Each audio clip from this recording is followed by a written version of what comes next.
Hi guys, I'll be starting just in a second. We're going to do the 5 pillars of Islam today. Hopefully I can be on for a full hour to do some final revision things on for you. But obviously, baby in real life dictates that sometimes that might not be possible. So, yesterday we did about Islamic beliefs, okay? So Islamic beliefs takes us basically, angels, holy books, Shia versus Sunni, prophets, the nature of Allah, okay? And in that you're going to discuss the 6 articles of faith versus the 5 roots. Most of the time, that's going to be most of your focus. When you do Islamic practices, which is the second module, okay? Oh, that's not really in the middle of the thing. Is that better? When you do Islamic practices, the problem is it's very hard for me to get it central because my setup, my really posh setup is the camera's balanced on an old Pringles tube because I'm a really classy guy. So when we do the Islamic practices section, you're going to be focusing predominantly on the 5 pillars, okay? So you're going to have Shahada, Salah. I should probably do these in a different colour so they stand out a little bit more. Okay, see, you hit the Pringles tube and it all goes horribly wrong. Right. I'm not really... Is that more central? I'm really struggling today. Is that better? Right. You've got Shahada, Salah, okay? Shahada, the declaration of faith. Salah, the nature of prayer. Now I've gone the wrong way there. It's really hard. Right. Yeah, I like Sawm video as well, Harry. I'll be honest, that's my favourite. Zakat, I think that's very easy to read. Okay, Sawm and Hajj. So the majority of the practices paper is covered in those sort of 5 things. Other things that can come up, okay, just to baffle you, right? Other things that can come up. You might get asked about festivals. Right? I do not know what's in the exam, but you might get asked about festivals, which is Eid, and I'm not going to go through festivals today, okay? I'm going to have to trust that you're going to do festivals on your own time. Eid al-Fitr, Eid al-Adha, and Ashura, okay?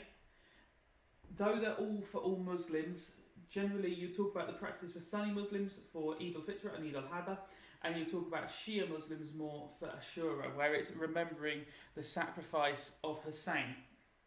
So in practices, that's the other bit that can come up. Weirdly, the other thing they can ask you about, they could talk about the 10 obligatory acts, which is essentially like the Shia version of the 5 pillars, but it's like some of the 5 pillars with some extra bits on.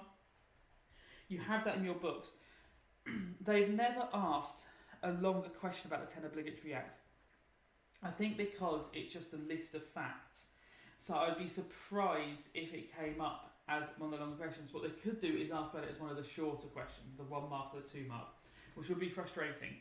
So just try and make sure you recognise the 10 obligatory acts. Even if you can't recite them off the top of your head, look through your revision notes, look in your book. I made you write this on your book, and make sure you've got the 10 obligatory acts somewhere, okay? I'm not going to go through them today because we just don't have time to go through all the 10 obligatory acts, okay? But the 5 pillars is the most important. I hit my leg on the table. The 5 pillars is one of the most important things to go through because there will definitely be some question about the 5 pillars. And if not, well, there definitely will be, but on other questions, you can almost certainly bring the 5 pillars into them, and I'll show you how to do that. Okay, so the first of 5 pillars is the Shahada, okay? The Shahada is a quote, and that's what's so useful about it, is that you can use it as a quote. It is itself a source of authority. So just quoting the Shahada itself and saying this is one of the 5 pillars is enough to be getting away with it being a quote. I know that's confusing because it itself is a quote, but knowing it is half the battle.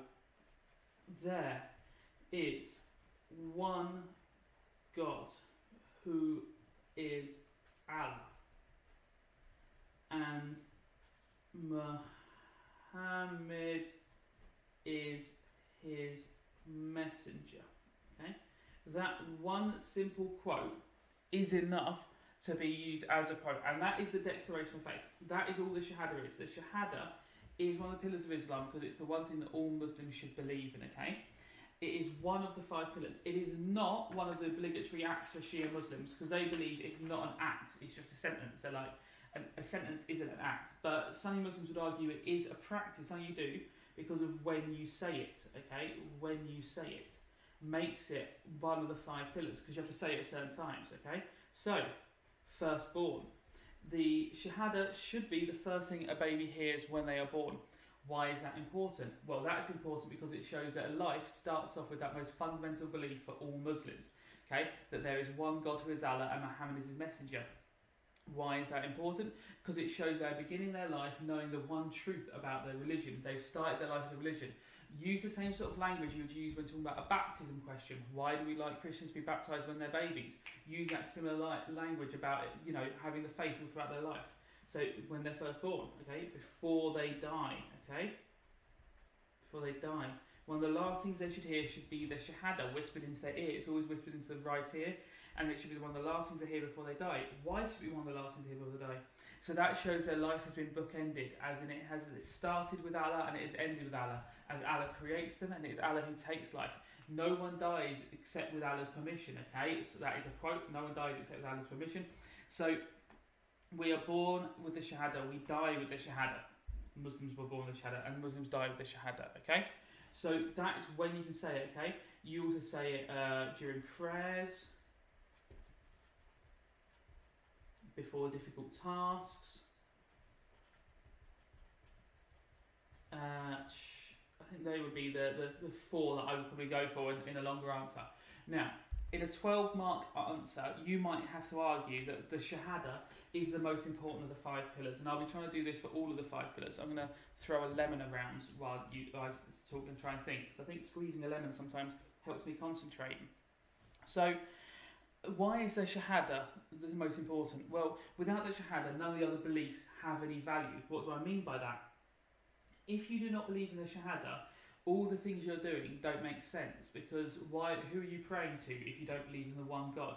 The donating of money, what is the aim of it if you're not trying to please God? Fasting and showing your dedication during Ramadan as part of Sawm, why are you doing that? The Shahada holds the whole religion together because it is the fundamental thing they all believe in.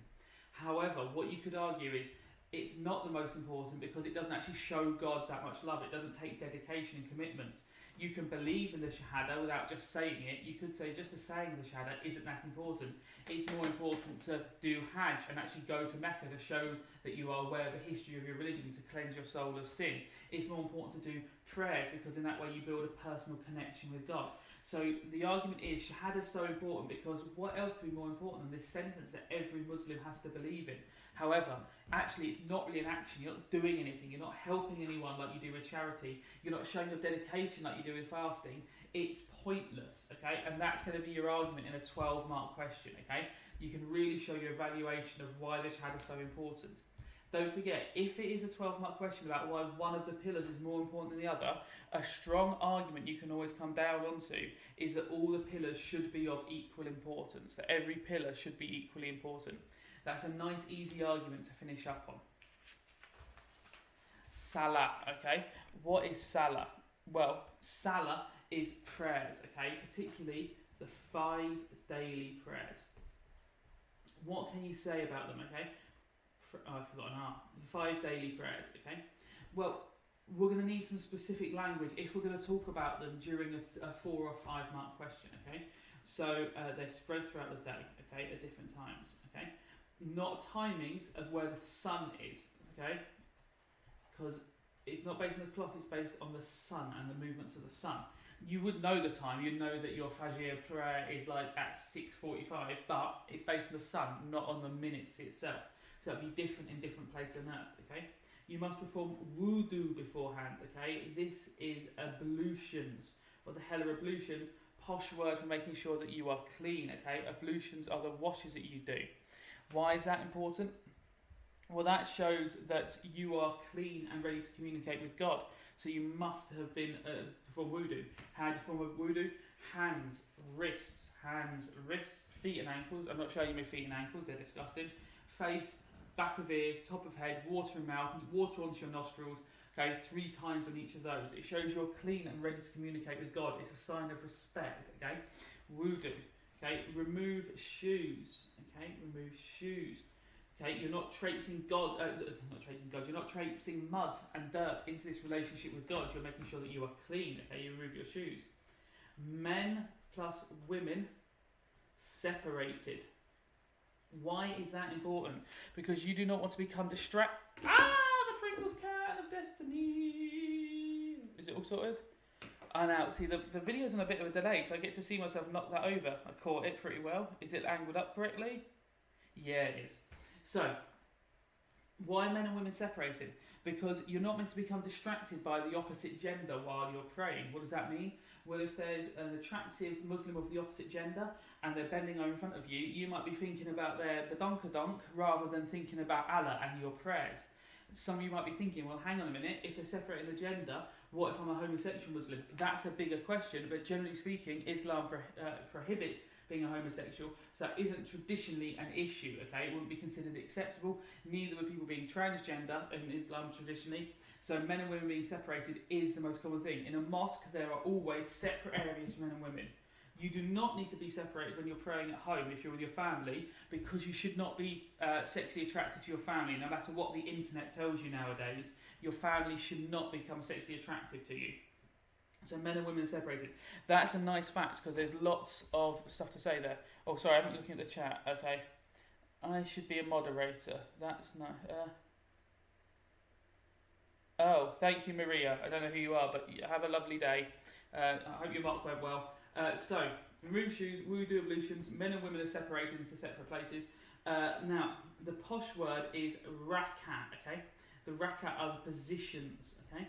Why are the positions important? Well, they are named in the hadith as the positions you should take, that you're standing, kneeling, but the most important one to talk about is being, and the posh word for it is, am I going to have to prostrate, okay?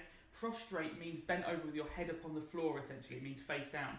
That's a sign of ultimate respect, that you are putting your head onto the floor to show that you are not worthy of Allah and Allah is so much greater than you. Make sure you spell that word correctly. I'm going to write it down somewhere here, okay? Is that going to be in the camera? I hope so, okay? It is prostrate, if you want the posh word for it. You could just say head upon the floor. Make sure you have this R here, because without that R, it becomes prostate, and that's a part of a man's bottom that a lady doesn't have, okay? And we're not talking about that, we're talking about prostrate. Do not get that spelling wrong, that is very common to get that spelling wrong. And it's embarrassing because you're talking about bottoms in your exam. So those are the facts that you can mention, okay? Those are the facts you can mention. If you wanted to bring Shia Islam into it, okay, and you're going to talk about Shia Islam, your two big differences, you're going to talk about it being 3 daily prayers, okay? But you've got to make sure you mention when you talk about them 3 daily prayers, that just because it's 3 daily prayers doesn't mean it's lesser according to Shia Muslims, and I just did those air quotes when I said lesser. They wouldn't say it's lesser, they would say, we do 3 daily prayers, but we're doing all 5 in 3 chunks because we double up 2 of the prayers. So actually we are praying 5 times, we're just doing it over 3 periods of time. And Sunni Muslims will be like, nah, you're not, you're missing out 2 of the prayers, you're meant to spread it out through the whole day. And Shia Muslims will be like, no, we are. And it's one of them things that Muslims would argue about in that sense, but only in like RE videos. I don't think that argument happens much in real life. But there's that RE video where they do argue like that. And the other difference when Shias pray is they put their head upon a stone or a clay tablet, okay? By a clay tablet, I mean a square piece of clay, not a tablet like you eat or a tablet like iPad. It's like a square piece of clay, because the Prophet Muhammad placed his head directly upon the earth when he prayed, and clay is made of like mud. It is mud, essentially, baked mud. And so by putting their head on the clay tablet, they're showing they're connected with the earth. Okay, that should all make sense to you. Now, I'm going to try and teach you a new quote, okay, this time, which I've used in your books ages ago, but it's a nice one because I think it covers 2 topics quite nicely, if you remember this one quote, okay? And be steadfast. Now, that's the word I'm worried about with this, like, quote. I mean, you could be cheeky and try and use the word regular, but the Quran is, most of the translations do use the word steadfast, okay? Be steadfast in your prayers, okay? That's the start of the quote, okay? That basically means be regular in your prayers, but then it adds this bit to the same line. Practice regular, see, it doesn't say steadfast that one, you could try and use regular twice. Practice regular charity, and then I think it's, and then bow down, hang on, let me get it. Bow down your heads with those who bow down, bow down your head with those who bow down. Sorry, I just want to make sure I get it right. Bow down your heads with those who bow down. I can't actually see where I'm writing all the time because the Pringles tube is actually like in the way of me writing, so I have to sort of reach around like giving the Pringles tube a hug, so I can't actually see what I'm doing a lot of the time. And be steadfast in your prayers, practice regular charity, and bow down your heads with those who bow down. Now that quote's really useful because obviously you can use the whole thing, but it's quite a long prayer to remember. But if you stuck at the quote to remember, but if you snuck out different bits of it, you can actually like quote on different things. And be steadfast in your prayers. First little bit, okay? Be regular in your prayers. Pray regularly. The Quran tells us to pray regularly. That is why the praying is important. The Quran tells us to be praying regularly, so we can form this personal relationship with God. Practice regular charity. Okay, next part of it. Well, we can use that for zakat, which we're going to come on to in a second. Okay, zakat's a really useful little thing, and we're going to talk about that in a second, and we'll talk about all the different words for that. But you could also use that bit of quote for that. The Quran directly tells us to practice regular charity. An example of that would be zakat. That is how I would use that quote in my exam. Okay, I would smash that in there. Bow down your heads with those who bow down. Now you're like, well, how can I use that bit? Well, bow down in your head is praying. When you pray, you have to bow your head down. Bow down your heads with those who bow down. That is basically, for me, saying we should pray as a collective. How should we do that? Well, we need to pray together in the mosque. And what day do we need to do that on? We need to do it on Friday. That's the most important day to go to mosque. And that prayer is called Juma prayer. One year, they did ask directly about Juma prayers. What are Juma prayers? Juma prayers are the prayers that you do on a Friday all together in the mosque. Why is that important? It gathers a community together, it shows that you're all one, it brings people together. Who's meant to gather for Juma prayers? Well, it is only insisting that men gather for Juma prayers. It's not actually insisting women do. And though many mosques do have female prayers on a Friday, it is insisted upon for men only. So the 12 mark that came up like years ago on Juma prayers, you would argue Juma prayer is the most important, it brings everyone together. The Quran specifically states we must come together for Juma prayers, the only ones that cannot be missed, they must be done as a group. However, how can they be the most important if only 50% of the population are meant to be doing them at the same time? Surely all prayers are therefore important, or these prayers aren't important. I don't know if the Juma prayer question is coming up again. I suspect not, because that was straight out of a very famous exam paper, but you never know how these things work, okay? And you can always reference Juma prayers on another Salah question, on another prayers question, okay? Any questions, put them in the chat for me. I will try and check it occasionally. Thank you, God's mortal brother, for your assistance. God's mortal brother. Who is God's mortal brother? As in, I'm sure you're a child at the school, but what does that mean, God's mortal brother? It doesn't have a brother in the Bible. That would be interesting if you had like a brother called Stuart, and Stuart went to another school. So, zakat. Now, zakat is one of the 5 pillars. But where you would use zakat is, obviously if it asks you about zakat directly, you'll talk about it. But any question, oh, I hate this red pen, it's so scratchy. Any question about, oh, this one's a bit scratchy as well. Is there a nicer pen? Sorry, going through all my pens. That's better. Okay, any question about charity, which they might call giving alms. Giving alms is any posh word for giving to charity. If you give alms, you're giving money to charity. It is alms like that, okay? Not arms as in arms like you've got on the side of your body, okay? It's not arms, it's alms. I might pronounce it alms for some of this video, even though that is a completely incorrect pronunciation, just to get you guys in your head to make sure that you know it's spelled like that, giving alms. So if there's any question about giving alms, you can talk about zakat. Now zakat is not my lemon. Zakat is not the only form of charity you can talk about, okay? You can talk about zakat. Oh, I just said that. You can talk about zakat, but you can also talk about sadaqah, which is like any extra money given to charities during the year. So you give 15 quid to charity because you're watching Comic Relief and you feel really bad about them videos that make you feel guilty. That's sadaqah, okay? Or you can give alms through kooms.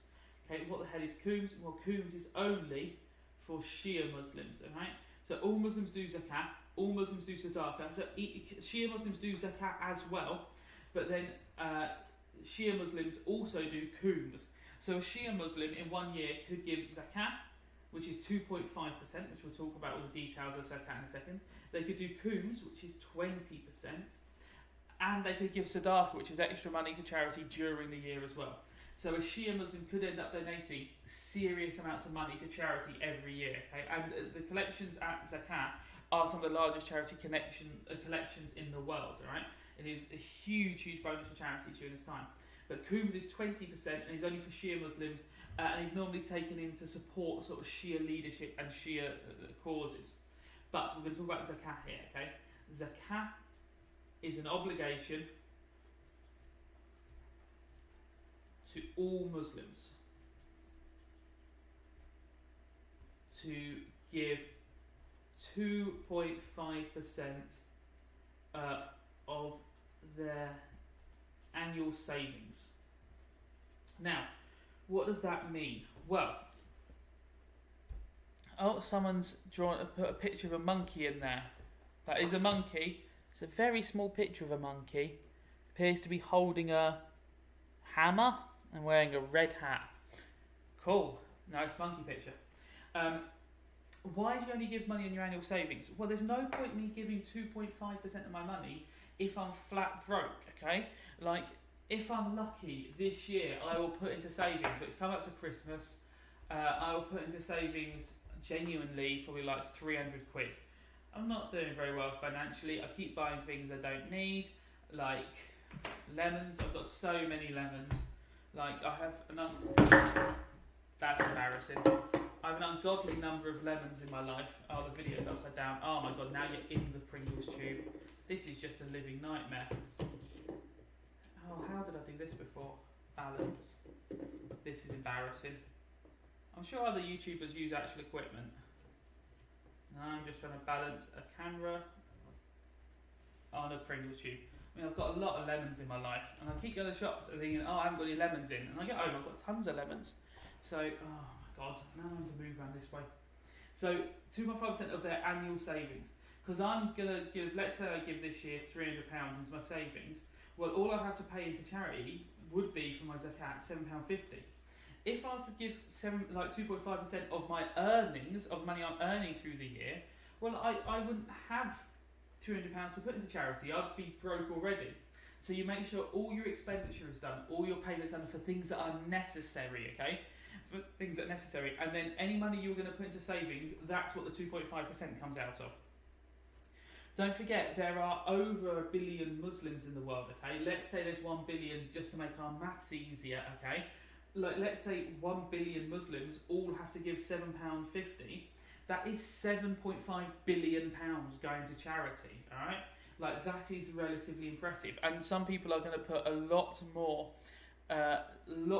than that into the charity. Obviously, some people aren't going to put that much, and many Muslims aren't going to be able to. But you can see how potentially zakat, even if it's only a small amount of money, if every Muslim in the world does it, it suddenly becomes this huge pool of money. Alright? So, obviously, we used the quote from the last one, okay? Practice regular charity. And you can say, this is regular charity, because you have to do it yearly. Though you could say that quote could apply equally to Sadaqah, where you just give money regularly, because this money is normally paid during Eid al-Fitr at the end of Ramadan, okay? At the end of Ramadan. At the end of the holy month, you give to charity. Why would you give to charity at the Ramadan? Well, you've been fasting. And during that fasting, which we're going to look at next, during that fasting, you will have been thinking, I have never revised in my life. Okay, cool. During that, what was I going to say? During that fasting, you should have been concentrating on other people's poverty. You should be going, oh my god, I've not eaten for 15 hours a day. I now understand what it's like for people to be poor. So you might be like, oh, I'm going to give to charity now because I don't want to know that other people are going hungry. And that is done at the end of Ramadan. So we can be cheeky and use a quote we're going to use for Sawm on this one, okay? Which is, and I think a lot of people like this one, he who eats while his brother goes hungry, brother goes hungry, he is not one of us. Is not one of us.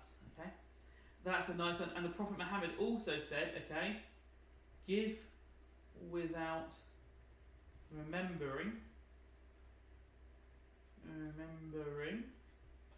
borrow without forgetting. Oh, I've run out of space. Okay, without forgetting. What does that mean? Borrow without forgetting. What does that mean? Okay, so that means if I give you money, I don't linger on it. I give the money to charity and I don't focus on it. I'm not pleased with myself. I'm not smug about it, going around going, oh, look at me. I'm like Flash Mr. Minton. I gave a homeless person £5. Like, I hate to admit that I do this, but I sometimes think of like homeless people like wishing wells. I know I shouldn't. I know they are people. I'm not an actual idiot. But like when I give money to a homeless person, I always feel I sort of deserve good luck for the day. Because like I've done something nice, everything should go nice for me. But like that's not how this works, okay? You give without remembering. You should give the money and then just get on with it. You're not expecting anything in return. You can't expect good deeds. You gave the money to make the world a better place, not for anything personal for you. So you shouldn't give the money and then be like, oh, how come I'm stuck in traffic now? Or how come my order's late at this restaurant? Or how come a squirrel has attacked me and ripped off part of my face? Like, you can't be annoyed about that just because you gave some money to a homeless person. Okay, so give without remembering, borrow without forgetting. And in those times when you are needing money and you have to borrow money of someone else, then you should take it and remember the generosity that that person showed you. Okay, you borrow without forgetting. Even if you never expect to pay that money back, even if that money is from a stranger. I am so stupid at times. I literally am a moron. I don't know how I get through a day life. That was because I was spinning this lemon round so much that I managed to knock over the Pringles tube of destiny. I mean, I don't know what I'm going to do in this situation. What does sensible people balance their cameras on? I'm assuming not a Pringles tube. Though I can't. I tried to wear the camera on my head earlier, but it kept falling off my head. I'm doing a happy lemon man now because I'm annoyed at myself. Right. Right. Okay. Hate you. So. Am I okay, Mr. Minton? I'm having a breakdown. Like slowly and quietly, but I'm doing fine. I'm doing my what's in year 10 in 2 days, and the action, is that normal? I don't know, Ghost. I think so. I don't think I teach all of you guys. If you're not a Horizon, then I don't know. Thank you, Mr. Illusion. I assume you know how I am. Yeah, I'm very well, thank you. That monkey keeps appearing. It's very confusing for me. Right, so I'm going to take myself a second and just squeeze a lemon and think about the future. Whew. Right, don't do anything else stupid. Stupid man. Right, okay, Zakat. 12-mark question about Zakat. It would say, why is Zakat the most important? Because of all the 5 pillars, it's the one that makes the most positive difference to the whole of the world. It makes a positive difference to all Muslim people and all people. It can bring harmony and unity and community. Those are nice words to use. Why isn't it the most important of the 5 pillars? Well, obviously you can argue that all the 5 pillars are meant to be equally important. Okay, that's a sensible, serious argument. But you could argue that unlike the other ones, it doesn't show any personal connection with God, unlike Salah or Shahada. Okay, you could argue that Zakat and all charity doesn't actually isn't just exclusively for Muslims. So most people give charity, so it's not a uniquely Muslim thing, unlike prayer and Shahada, which are specifically about their relationship with God. Okay, you could start to say this is a weakness of this argument, okay? But I think Zakat is a nice, simple one to argue that it is the strongest. Don't forget, in a 12-mark answer about if you had to argue Zakat is the most important, your counter-arguments don't have to be, on the other hand, Zakat isn't important. If it's saying Zakat is the most important, you go, but the most important for some Muslims might be Sawm, or some Muslims might be Hajj. You would just have to argue why something else is more important, not why Zakat isn't important. So don't forget, you're not expected to argue that Zakat isn't important, just that something else is more important, or that they're all important. That's good. I do. Everything will be okay. I think you can't see the sheet. What have I done? What have I done? Have I moved it? Because how do I sort this out? Twist. Is that better? Thank you for telling me that I twisted the camera. Does that work? What have I done? Sawm. That's better. I'm going to still give myself another second, guys, because clearly I'm stupid. Thank you for keeping me honest in the chat, because otherwise I will get confused. I tried to wear a shirt today that I thought I'd fit in because I'd lost some weight, but I tried to put it on and I couldn't even get the buttons to reach each other. So I'm just having one of them days. It made me very sad, and I had to wear it to talk to a man at the front door. and that was embarrassing because it was clear that I couldn't get the shirt. I had a t-shirt underneath it. It was clear I couldn't get the shirt done up. Ugh, scratchy. Which one's nice? Is this green nice? Yeah, the green's nice. Okay, so another monkey. Have I said something about monkeys? I don't remember mentioning monkeys. So Sawm, okay. Sawm is fasting, okay. Sawm is the act of fasting during the month of Ramadan, okay. Now this is important in the month of Ramadan. It's important to remember that fasting is, the Sawm is the fasting. Ramadan isn't fasting. Ramadan is just the name of the month. Muslims do not do Ramadan. That would be like saying I do July. That doesn't make any sense, okay? I exist in July. I might fast during July, but I can't do July, okay? I do Movember during November. I don't do Movember. Not that I do Movember, but you know what I mean. That's the way you use it, okay? So they perform Sawm during Ramadan. Why Ramadan, okay? Ramadan is the holy month. Holy month. What happened during that month, okay? Well, the night of power. What the hell is the night of power? Well, that takes us back to Islamic beliefs. That is the night the angel Jibreel delivered the message of the Quran to... There's just lots of monkeys now. What's happening? Is it a monkey? Sorry, the image is so small.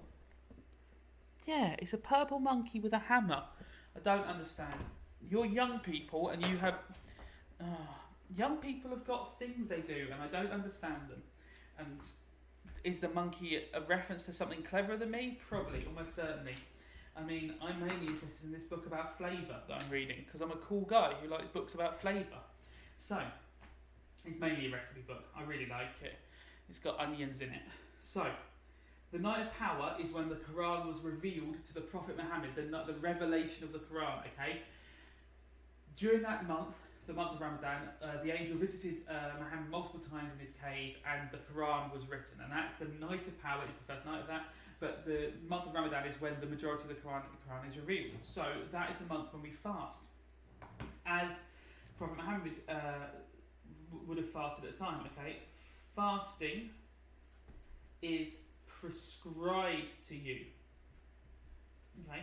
Fasting is prescribed to you.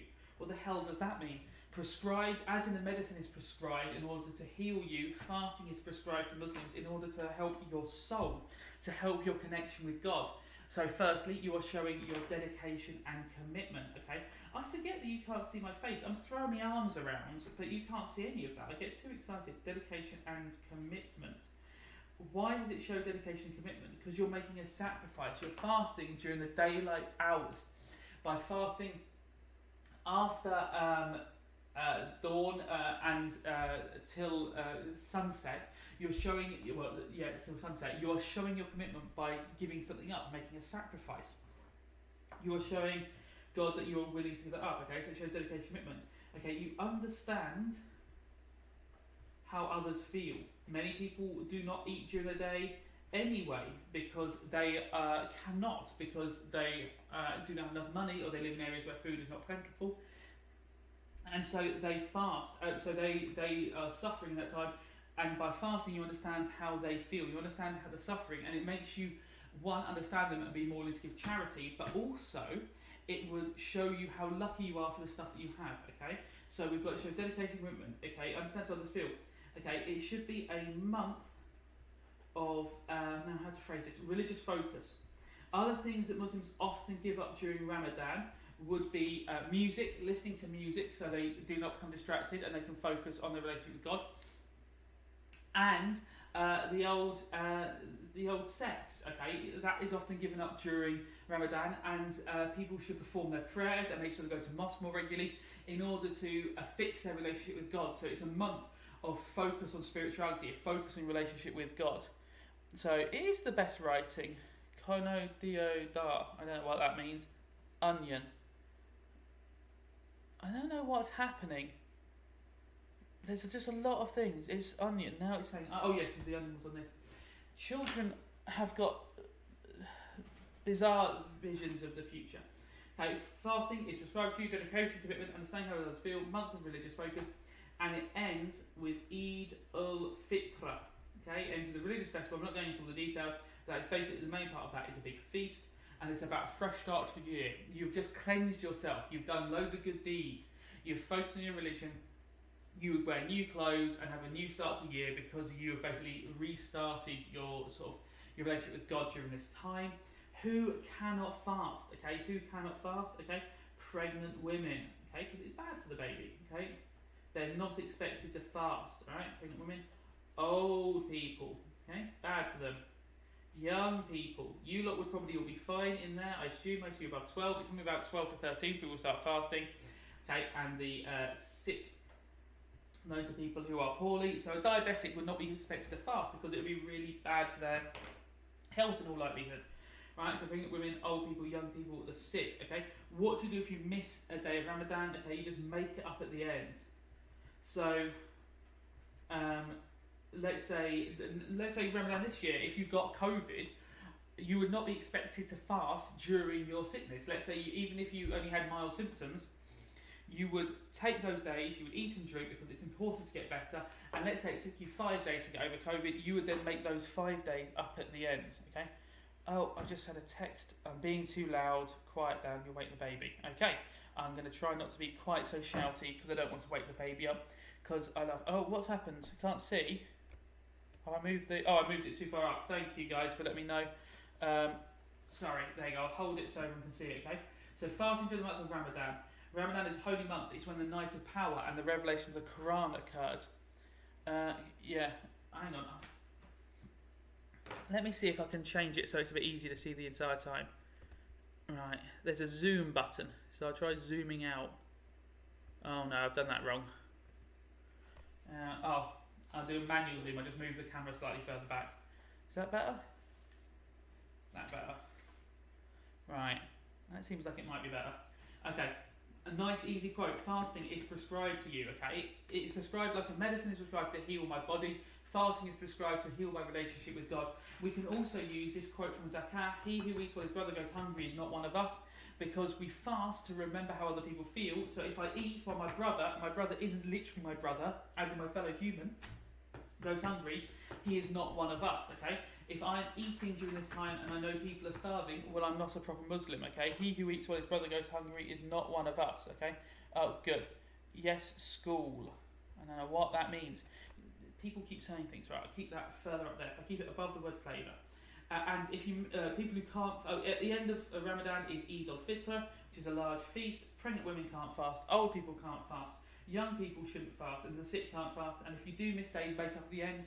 Your reference can obviously be people who are getting sick, or it can always be sports people.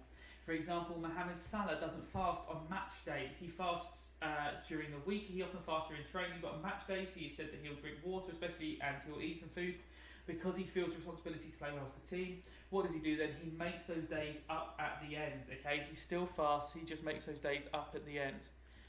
And, so, I don't know, Mr. Piggo, I don't know what's a collaboration. Right. How can you watch it in class? It's middle of the night.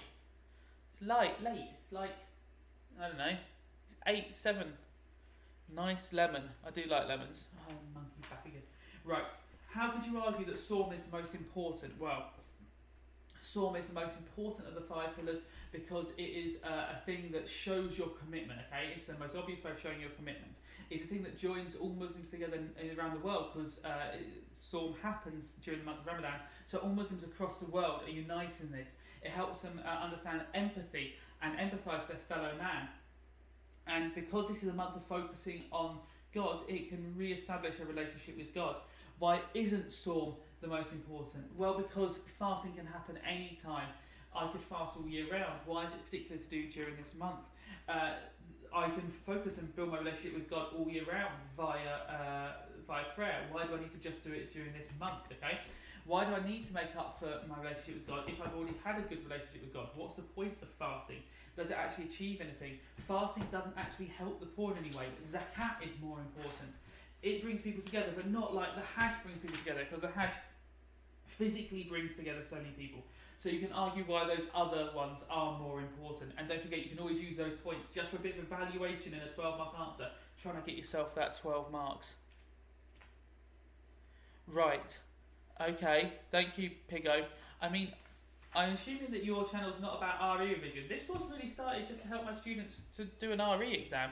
But thank you for telling people to come watch it. I hope their RE exams go well.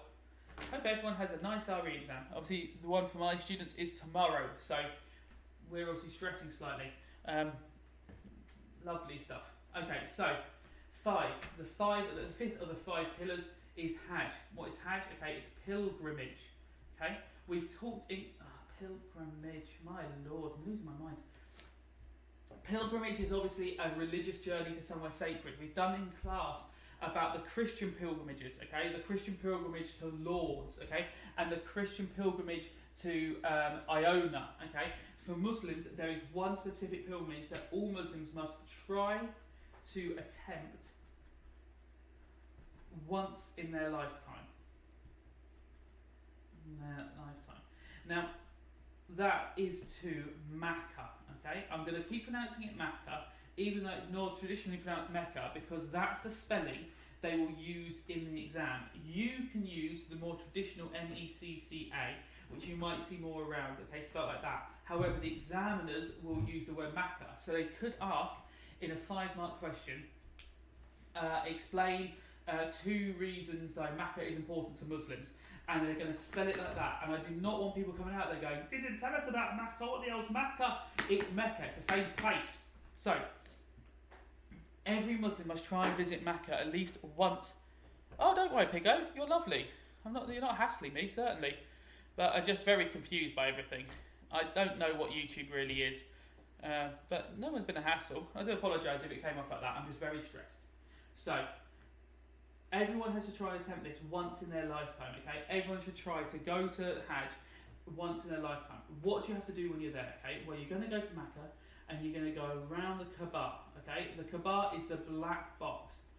What is the black box? Well, it is this large structure that was created by Adam, rebuilt by Ibrahim, and assigned the centre of the religion by Muhammad. So it is linked to all the prophets. And inside the black box, inside the Kaaba, is the black rock. Most probably a piece of meteorite, but this piece of black rock is meant to be like a holy artifact from the time of the religion starting, the time of humanity starting. And it's the centre of the faith. So all Muslims should just try to touch that box once in their lifetime, okay? Touch it once in their lifetime and touch the side of it, the curtain of it. So, that's the first thing they do, and they would go around that 7 times. Okay, they go around it 7 times. You can link that to the fact that Ibrahim rode around the Kaaba, destroying the statues. So they go around it 7 times. Okay. Then where else do they go? Okay, they would go to Safa and Marwa. Okay, what the hell are Safa and Marwa? Okay, those are hills. Those are 2 hills that you walk between, because that is where Ibrahim's wife Sarah had to walk between. So you could talk about that, but the nice little link to that is Zamzam water, okay? Zamzam water.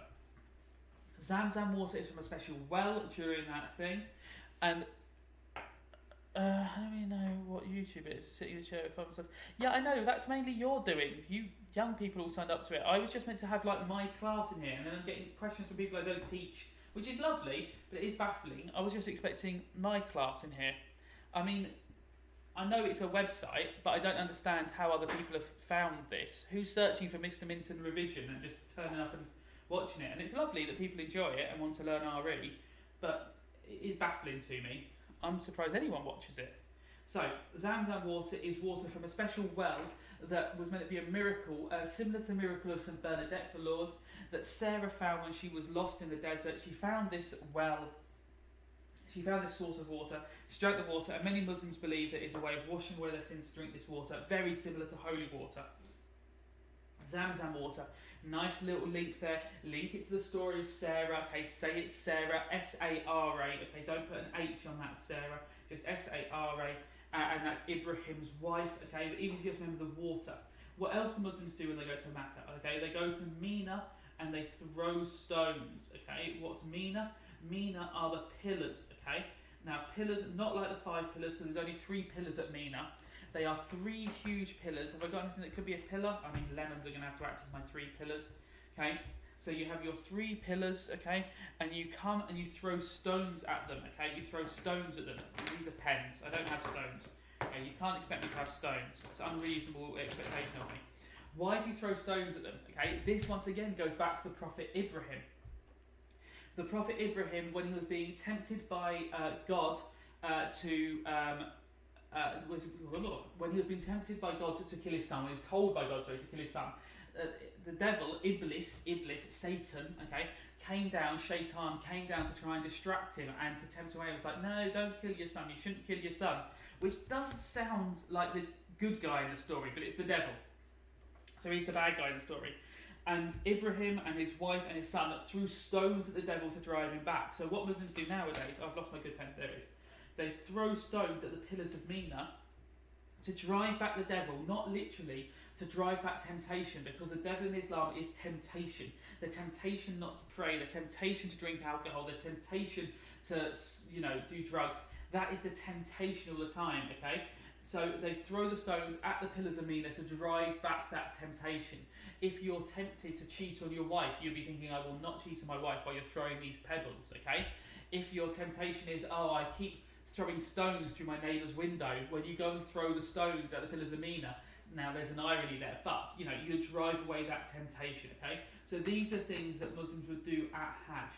Why is the city of Mecca? Well, that's where Muhammad was born, okay? So it's where important events in history happened. Okay, it was selected by Muhammad. Oh, have I got space for this? During a night journey. Oh, that's a muh. During a night journey. Okay, I hope you can see this. Let me look at the screen.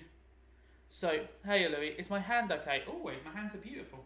So, the night journey was a night when the Prophet Muhammad was taken by a horse with a human face called Al-Barak, and the angel Jibreel, and went to all these places. He went to heaven and he went to Jerusalem and he spoke to the Prophet, and on that journey he decreed that Mecca would be the centre of the faith, okay, during the night journey. They said this would be the centre of the faith. But it's also important to Ibrahim, because Ibrahim rebuilt the Kaaba, and it's where he destroyed the idols, okay? So you can talk about that, okay? And Adam built the original one. So you can reference each of those people for why why the city of Mecca is important. When you're at the Hajj, you wear white. Okay, why do you wear white? Okay, to show purity and unity. Okay, purity, white is a pure colour. Unity, because we are all together doing this same thing. Everyone is wearing white all together at the same time, and by doing this, we are showing that we are all equal in this way, because everyone is the same. It doesn't matter if you're the owner of Manchester City, worth billions of pounds, or it doesn't matter if you've cobbled up your life savings all together to go on the Hajj, you're all the same. The Hajj can only be done at one time of year as well. I didn't mention that at the start. The Hajj can only be done at one time of year, which is when the celebration of Eid al-Adha happens, okay? That is the festival where they sacrifice a goat. It's in your books, look it up if it's, well, it should be in your books, you should always be able to look at it. I don't know. I'm sorry, God's mortal brother. I do apologise. I get very confused. I'm trying to, I get distracted and I'm just shouting in my own head, and I've got my eyes closed a lot of the time because I'm getting into the RE. And I look around this screen and there's just lots of words to try and catch up with, and I'm very confused. Oh, that's interesting how people find it. And so then I try and read the chat, and often there's just monkeys there, and I'm an old man trying to work out why there's pictures of monkeys. And it's lovely. What time are you in tomorrow? Louis, I'll be in school from 7:30 probably, so I should beat you there. Though I will be up in the RE department, so I can move down to Year 11 area though. That's fine. I should be able to move down there. Can't see any reason why I wouldn't be allowed to. So I'll try to be down in the Year 11 department from 8 o'clock. Okay. So I'll try to get down to the Year 11 department for 8 to do some last minute revision, because I have got some free lessons tomorrow because you're in the exam, so I should be able to use that time to catch up my work. Louis, you're not going to email me to summon me down. I'll come down when I'm good and ready. But yeah, do email me, otherwise I'll forget actually. So, Hajj is done during the festival of Eid al-Adha, okay? Eid al-Adha is the celebration when we remember Ibrahim's sacrifice by sacrificing a goat or lamb. And by doing that, it's done at the same time as Hajj. So while every Muslim is doing Hajj, other Muslims are making that sacrifice. If you do Hajj at another time, if you go to Mecca at another time, that is called, I cannot write. That is called Umrah. And Umrah is just going to Mecca any other time of the year, okay, to cleanse your soul, okay? So you might want to get rid of your sins just going to Mecca and doing it. But that doesn't take away that you should have to still do the Hajj properly at least once in your adult life, okay? Everyone is expected to try and do it. You're not punished if you don't do it, as long as you had a commitment to do it. So if you were saving and you died before you saved up enough, you're fine, you're not going to be punished for it. However, if you gave up opportunities to go, and you could have done, and you know you gave up those opportunities because you'd rather go to Magaluf and go crazy, then that would be considered a sin, alright? But you can go to Hajj, alright? If you die on the Hajj, you're meant to go straight into heaven rather than having to wait in Barzakh. Okay, that is one of the arguments. So, I will be shouting quotes at you tomorrow. What room again? I am, okay, so there's loads of stuff that you said there.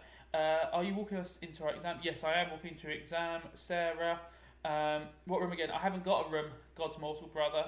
I'll just come down to year 11 department and see what's open. I mean, obviously, I'm not meant to you're not meant to all mix, are you? And I've got 11E to 11A3. So I don't know how we'll work it. I'm not sure. I'll have to ask Miss Winterbell in the morning what we're allowed to do. Yeah, that's what I was thinking, Louis. Maybe the open computer room. I'll just stand on the balcony and I'll preach to you like I'm Jesus. Right? I mean, what could go wrong with that? There's no way I'll get in trouble doing that. So, nice quote for Hajj, okay? We have made the Kaaba. We have made... I always forget to write the same times as I'm saying it. We have made the Kaaba the focal point. Can't write. Oh, I've lost it behind the thing. For the people. Now, that's quite a long one, but the quote continues into a much shorter bit, which I think you could just pop in, comma, and a safe sanctuary. Okay? A safe sanctuary. Alright? So that is a nice little thing you can add into that, okay? We have made the Kaaba the focal point for the people, so it's the focal point, it's the point that everyone should focus on. When a Muslim prays, they are focusing on the Kaaba. They face it as they pray on their Qibla, okay? Qibla, Qibla. In fact, I think I've still got my Qibla compass installed on my phone. Let me have a look. Have I still got it? I should do, yeah, look. Oh, this is going to be difficult. Okay, Qibla. Your Qibla should point you all the time towards Mecca, okay? No, that's all just emails. You don't need to see those. Oh, advert for a thing that I'm never going to play. I never know what these games are. I don't want to play them. So, from here, I would need to face that way if I was going to face Mecca. And you can see the image they use on the compass is the Kaaba itself, okay? That's the direction I'm going to pray when I pray, because I'm going to face Mecca. It's the focal point for the people. And a safe sanctuary, okay? It's a place where all people should feel safe. No matter their wealth and prosperity, all people are catered for there. But it's also a place that should be safe for Muslims. What could you link that to? Well, if there was a question on jihad, okay, you could talk about the lesser jihad, a Muslim duty to protect Mecca. A sanctuary, so it should be feeling safe. So you could say, for example, if someone was to attack Mecca, it may be considered a Muslim's duty to defend it because it is a safe sanctuary. Oh. Why is Hajj the most important of the 5 pillars? Okay, well, it brings all people together. It's a way of cleansing your sins. It's a way of refreshing and getting rid of your sins. It is a requirement to do at least once in your life. It helps you drive away the devil from your life. Okay, it shows community and unity by bringing all people together, and it gets you go to Mecca, which is the birthplace of Muhammad and central to the religion. And the Quran tells us it's a focal point. Why isn't Hajj the most important? It's incredibly expensive to go, okay? And if God is omnipresent, why the hell do I have to go all the way to Mecca to worship him? Surely it would be better to give the money to charity, give it in Sadaqah and Zakat, and then just pray and do my Salah at home. And that would be my argument and my evaluation in a 12 marker. Oh, what's happened? Have I missed things? Yeah. What can go wrong? Famous last words. Yeah, exactly. That would be fine. Just wear your head thingy. Head thingy? My mask thing, I assume you mean. I don't know what head thingy is. My head? I always wear my head. Right. I'm going to go and lie down in a dark room and scream as loud as I can into a pillow so I don't wake the baby. Is there anything else you want me to go over before I go and do that? I've got about 5 minutes. I can do any final revision, notes, quotes, anything like that. Ooh. Tired today. It's been a long day, a long life. Oh yeah, I'll make sure I've got my visor on. That's fine. I ordered some more hair bands today because my hair's getting so silly. And then maybe ones you can pull over your face as well. Okay, Louis, you good? Sarah, God's mortal brother. Anyone else need any final notes?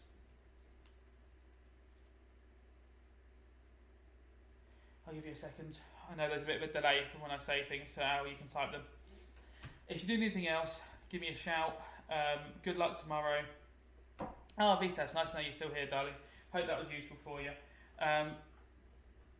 Good luck in the exams tomorrow. Don't forget, trust your timings on the 12 mark. We've done enough of them that you should be able to get the timings right on that one, okay?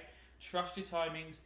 I would personally do them in the correct order, but, you know, try to make sure you leave enough time for each section. But on a 12 marker, don't be constantly checking the clock. Know how much you can write in 12 minutes and occasional checks in it, okay? But have a bit of trust in yourselves. Attempt all questions, okay? You can't be wrong on it in terms of you can't lose marks. You might as well write something in all of them, okay? I'll let you say goodbye to the rabbit. He's the best part of my house anyway. I love him the third most at the moment, and he's very lonely at the moment because his friend died last week and she had to have a very sad funeral because it was just sad and it's grim, getting rid of a rabbit. Right, I'll see you later guys. Stay out of trouble and I'll see you in the morning.